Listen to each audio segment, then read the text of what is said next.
Hey guys, welcome to the first lesson of our next unit entitled Systems of Linear, Quadratic, and Quadratic Equations and Inequalities.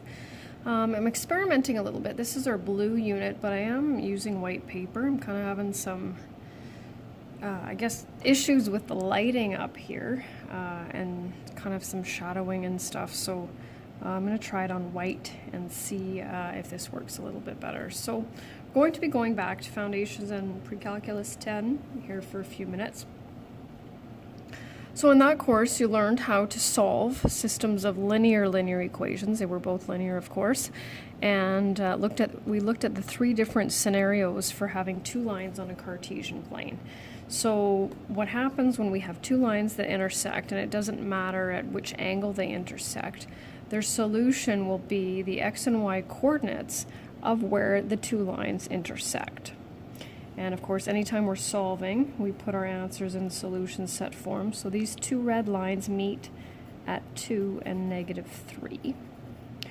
We can also have a set of parallel lines, which of course mean that there's no solution because the lines will never meet. And we already know that indicating no solution, we put empty solution set there.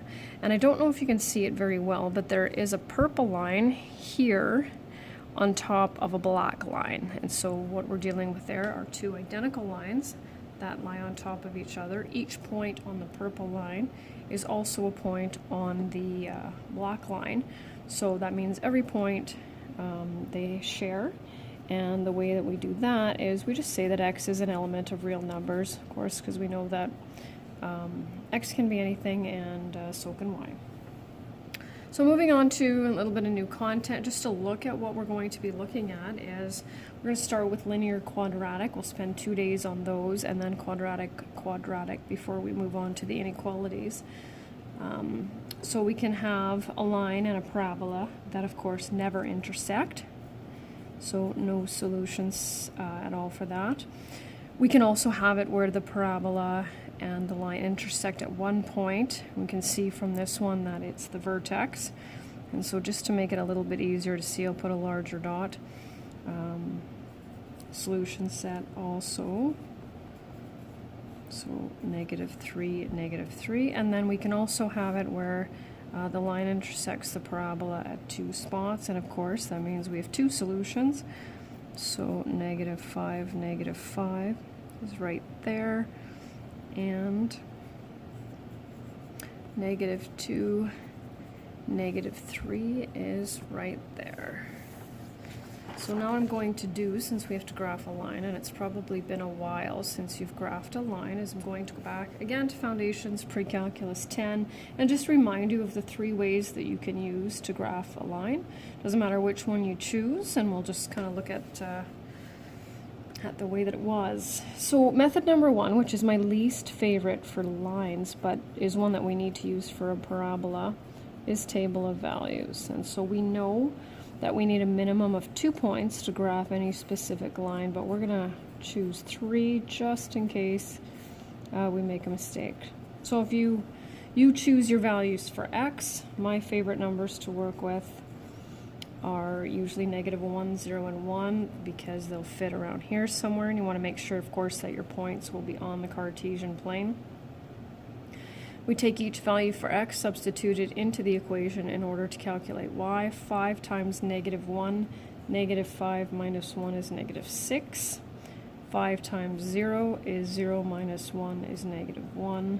5 times 1 is 5, minus 1 is 4. And if we choose consecutive values for x, we will find a pattern in our y values. So we'll plot those, -1, 1, 2, 3, 6, 0, -1, and 1, -4. And now I'll get out my ruler. And it doesn't really matter how far we go. So we just have to make sure to go, I like to cross the Cartesian plane, because of course we're going to be looking for intersections, and then make sure that you have arrows on your lines. That's important. Next method are the intercepts. So x and y intercepts. just depending on the way that the equation is set up. And so when we calculate the intercepts, for the x-intercept, we let y equal 0 and solve for x. And for the y-intercept, we let x equal 0 and solve for y. So putting in all the steps, which I don't need, but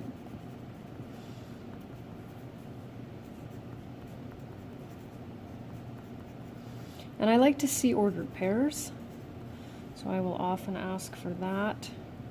And then 2 times 0 plus 3y.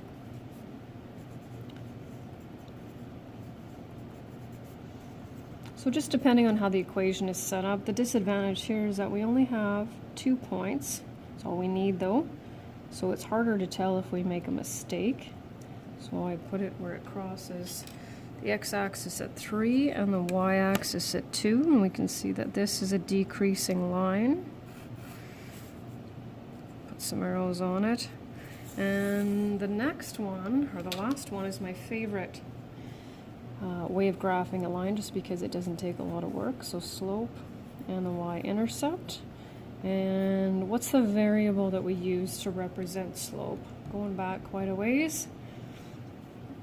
Your linear equation is y equals mx plus b. So when y is isolated, we know that the numerical coefficient of x is going to be our slope. That's our rise over run. And our b is the y-intercept. That's going to tell us where it crosses the y-axis. So our slope is -1 over 2. And our y-intercept is 4. So 1, 2, 3, 4. And having a negative slope means my line needs to go this way. So what I like to do is this is my rise over run. So I run 2 and rise 1. And you can do this a couple of times just to make sure that you have your points nicely laid out. There we go. And going back as well, x equals 4, we know that from our quadratic function unit. That's an example of our equation for our axis of symmetry. So we know that's going to be a vertical line. And the way I teach it in grade 9 is I just say where x is locked in at 4. So you can just draw it, or you can create 2 ordered pairs with an x coordinate of 4. This one will be a horizontal line, where y is locked in at 3.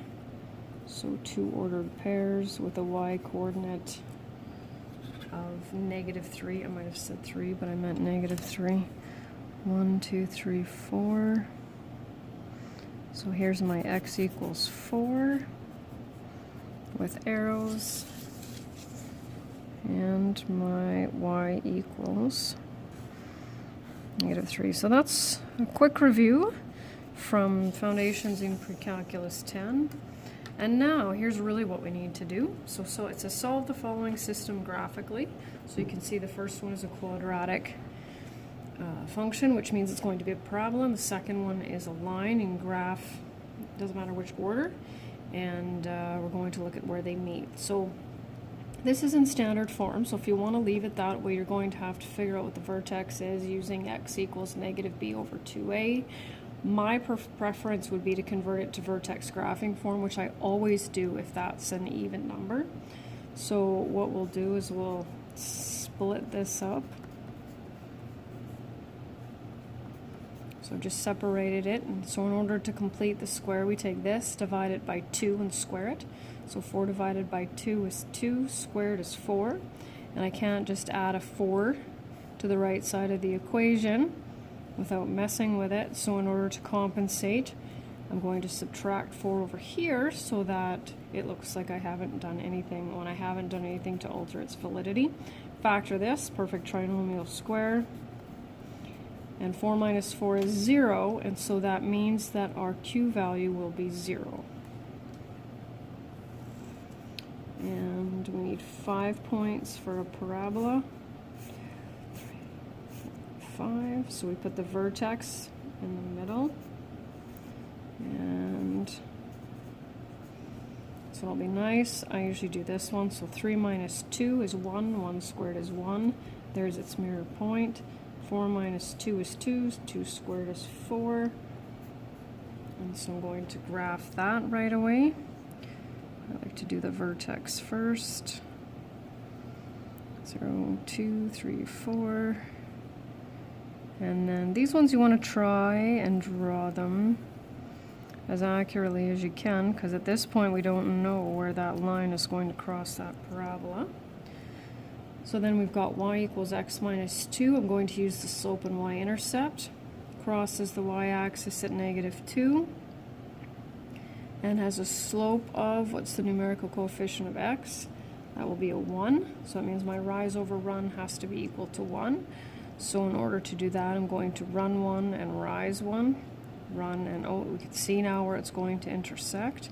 Have to make sure to draw it. And I don't know if you can tell how many places that line intersects.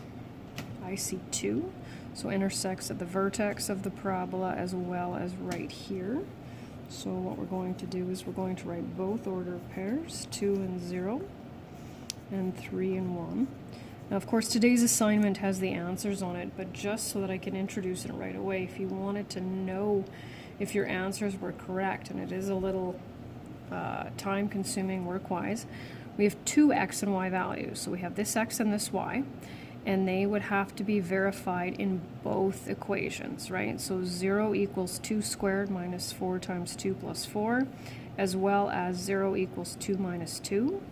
And then you would also have to check this x and this y value in both equations to make sure that left side equals right side. So that's the first lesson.